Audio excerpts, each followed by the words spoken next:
very excited to be presenting this work.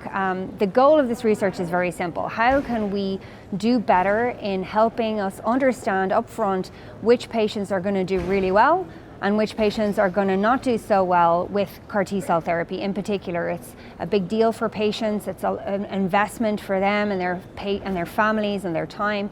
And so we're really trying to utilize these new techniques that we have available. So artificial intelligence or AI is giving us a whole new set of tools to perform really great science. And so by leveraging some, really great AI techniques, we're able to harness the data that we collect from lots of these patients as part of routine care. So not just their treatment history, but all the routine lab investigations that we do as part of our standard of care.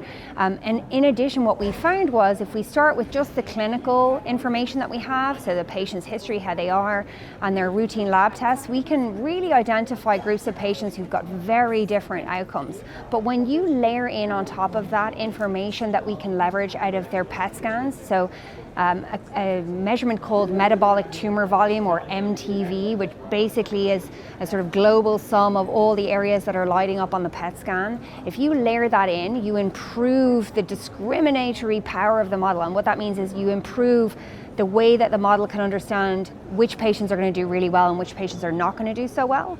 And then if you add into that a serum biomarker that's increasingly available called soluble BCMA, so basically measures how much of those little bits of BCMA are floating around in the bloodstream, if you layer those three things on together, you really improve the discriminatory potential.